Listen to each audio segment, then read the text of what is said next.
क्या आपको पता है पहला जो अलार्म क्लॉक बना था उस पर हम सिर्फ एक ही स्पेसिफिक टाइम पे अलार्म सेट कर सकते थे, दूसरे किसी वक्त पे वो अलार्म नहीं काम करती। और क्या आपको पता है पूरे वर्ल्ड में इंडोनेशिया एक ऐसी कंट्री है जहाँ पे सबसे ज़्यादा शॉर्ट हाइट के इंसान पाए जाते हैं। और क्या आपने ऐसा चिल पेपर देखा है जिसके एक छोटे से बाइट से भी इंसान की मौत हो सकती है। फ्रेंड्स, आज के वीडियो में हम ऐसे ही बहुत सारे फैक्ट्स जानेंगे।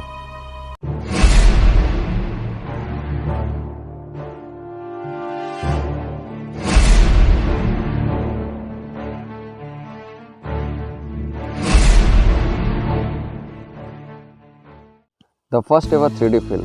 फ्रेंड्स, क्या आपको पता है कि सबसे पहली 3D फिल्म कौन सी है और ये कब रिलीज़ हुई थी? दुनिया की सबसे पहली 3D फिल्म थी द पावर ऑफ लव, जो 27 सितंबर 1922 को रिलीज़ हुई थी। और इस फिल्म का प्रीमियर रखा गया था लॉस एंजलिस के द एम्बेसडर होटल थिएटर में। और इसके स्टार्स थे Terry O'Neil and Barbara Bedford. Friends, आपको क्या लगता है शिकार के मामले में शेर ज़्यादा एक्टिव है या शेरनी? आई एम श्योर ज़्यादातर लोग यही सोचते हैं कि मेल लायन ही ज़्यादा शिकार करते हैं, पर ऐसा नहीं। एक सर्वे की रिपोर्ट कहती है कि शिकार के मामले में शेरनी जो है वो शेर से ज़्यादा एक्टिव होती है और 85% से ज़्यादा शिकार शेरनी ही करती है, जबकि शेर आराम करते रहते हैं, आलसी कहीं के। फ्रेंड्स, स्क्रीन पे जो आप ये हॉट एयर बलून देख रहे हैं ना, कि आपको पता है कि ये कब इन्वेंट हुआ था और पहले हॉट एयर बलून की सवारी किस महान प्राणी ने की थी? 19 सितंबर 1783 को जब पहला हॉट एयर बलून लॉन्च किया गया था, इसके पहले पैसेंजर्स थे एक डक, एक शिप और एक रूस्टर, और ये 8 मिनट तक हवा में थी। 8 मिनट तक इन तीनों ने इस फ्लाइट के बड़े मजे लिए और फिर इसकी सेफ लैंडिंग की गई। फ्रेंड्स, ये जो इंसानों को हार्ट अटैक आते हैं, क्या आपको पता है कि ज़्यादातर हार्ट अटैक मंडे को होते हैं? जी हाँ, दूसरे दिनों के मुकाबले ये रिसर्च में पाया गया है कि ज़्यादातर हार्ट अटैक मंडे को होते हैं। दूसरे दिनों के मुकाबले 11% ज़्यादातर हार्ट अटैक केसेस मंडे को पाए गए हैं, जबकि सबसे कम केसेस पाए गए हैं सैटरडे को। सही है, हार्ट अटैक भी ऑफिस के वर्कलोड की तरह है, मंडे को सबसे ज़्यादा, सैटरडे को सबसे कम, यानी संडे को कुछ भी नहीं। फ्रेंड्स, ये जो स्क्रीन पे आपको फ्रिस्बी प्लेट दिख रहा है, इससे हम लोग बचपन में खूब खेला करते थे, बड़े मज़े लिया करते थे। इसे इन्वेंट किया था वॉल्टर फ्रेडरिक मॉरिसन ने इन 1948, पर यह वीडियो इसके इन्वेंशन पे नहीं है। क्या आपको पता है कि वॉल्टर फ्रेडरिक मॉरिसन के मरने के बाद उनकी फैमिली ने उनके बॉडी को जलाया और जलाने के बाद जो एसेस थे उनसे एक फ्रिस्बी प्लेट बनवाया, जो आज भी उनके घर पे रखा हुआ है। फ्रेंड्स, ये जो आप एफिल टावर देख रहे हैं, क्या आपने कभी इसके हाइट पे नोटिस किया है? ये सीज़न के हिसाब से इसकी हाइट छोटी बड़ी होती रहती है। ये एफिल टावर जो है लोहे का बना हुआ है, जिस वजह से क्या होता है कि गर्मी के वक्त ये थोड़ा फैलता है और तकरीबन 6 इंच ये बड़ी दिखती है, और वही विंटर सीजन में ये अपने नॉर्मल साइज़ में दिख जाती है। फ्रेंड्स, अब्राहम लिंकन, इस नाम से कौन नहीं परिचित है? 16th US president. पर क्या आप लोगों को पता है कि प्रेसिडेंट होने से पहले वो एक बिजनेसमैन थे और लिंकन जनरल स्टोर टेवन के ऑनर भी थे। और इसके अलावा उनको बारटेंडिंग का लाइसेंस भी मिला था इन 1833, जो उनके मरने के बाद पाया गया इन 1930 में। और आज वो लाइसेंस लिंकन के होम टाउन के एक लिक्विड शॉप में एज डिस्प्ले रखा हुआ है। फ्रेंड्स, आमतौर पर सब सोचते हैं कि किसी भी चीज़ का टेस्ट जो होता है हम अपनी जुबान से महसूस करते हैं, पर ऐसा नहीं है। अगर आपकी नाक बंद कर दी जाए तो एक एप्पल, एक पोटैटो और एक ऑनियन का जो टेस्ट होता है ये आपको सेम लगेगा। किसी भी चीज़ के टेस्ट करने का जो सेंस होता है 80% हम स्मेल करके करते हैं। अगर आपकी आंखें बंद कर दी जाए और आपकी नाक बंद कर दी जाए और अगर आपको ये तीनों चीज़ खाने को दी जाए तो आप कह नहीं पाएंगे कि कौन सा किसका टेस्ट है। तो याद रहे, टेस्ट करने का जो सेंस होता है वो हम स्मेल करके करते हैं, ना कि उसे खाकर। फ्रेंड्स, क्या आपको पता है कि पहला जो अलार्म क्लॉक बना था उस पर हम सिर्फ एक ही स्पेसिफिक टाइम पे ही अलार्म सेट कर सकते थे और किसी दूसरे वक्त पे वो अलार्म नहीं काम करता था। फ्रेंड्स, जैसे हर इन्वेंशन किसी ज़रूरत की वजह से ही होती है, वैसा ही इस अलार्म क्लॉक का इन्वेंशन भी एक ज़रूरत की वजह से ही हुआ था।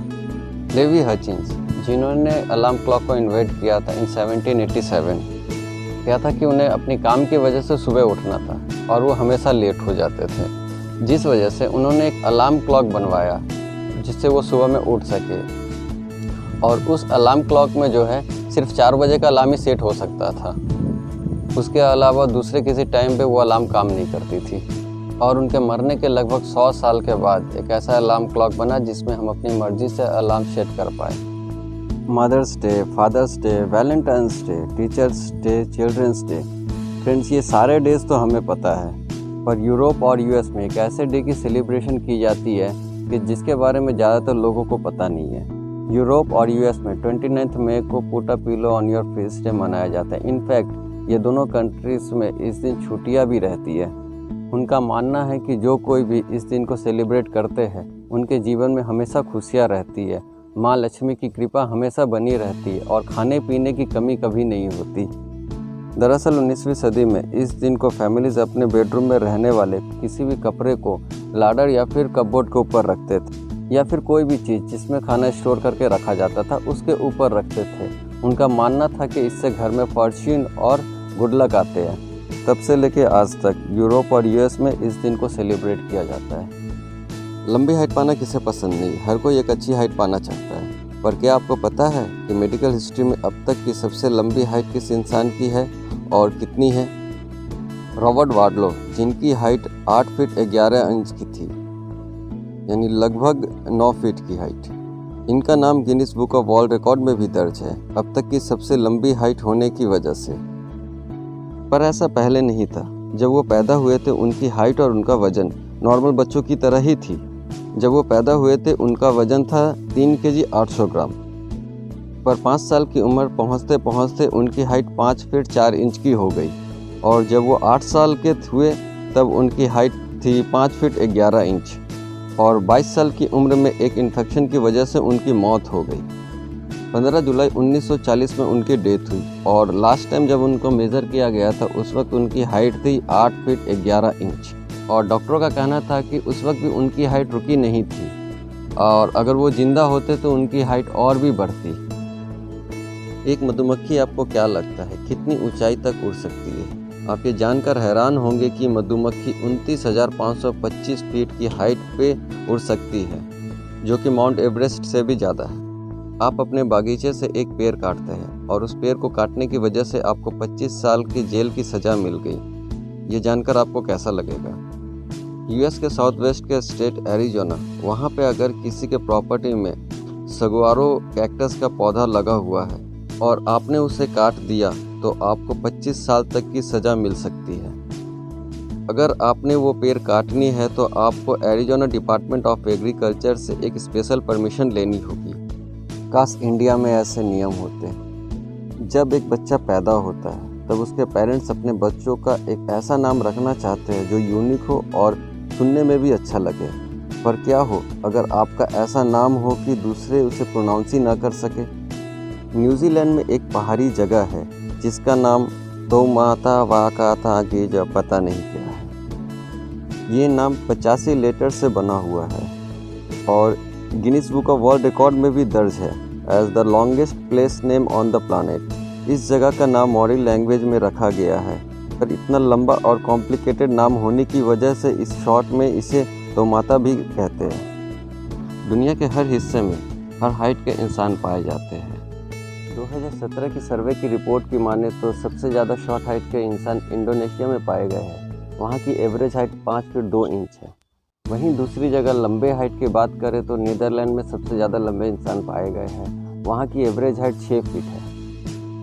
OMG, इस एक्सप्रेशन का हम सारे दिन में पता नहीं कितनी बार अपनी बातों में यूज़ करते हैं। पर क्या आपने कभी सोचा है कि पहली बार इस एक्सप्रेशन का कब और किसने यूज़ किया होगा? जॉन आर्बथनॉट पिसर, ब्रिटिश नेवी के रिटायर्ड एडमिरल ने सन 1917 में इससे अपने लेटर में बोला था, I hear that a new order of knighthood is on the tapis, OMG। ये लेटर उन्होंने विंस्टन चर्चिल को लिखा था। इस एक्सप्रेशन का हो सकता है इससे पहले भी बोलने में यूज़ हुआ होगा, पर राइटिंग में पहली बार इसी लेटर में इस्तेमाल किया गया था। इससे पहले का कोई रिकॉर्ड नहीं है। तो फ्रेंड्स, आज के लिए बस इतना ही। अगर आपको हमारा आज का वीडियो पसंद आया हो तो प्लीज़ इसे लाइक करें, सब्सक्राइब करें और शेयर करना तो बिल्कुल ना भूलें। तो मिलते हैं नेक्स्ट वीडियो में। Till then take care, good bye.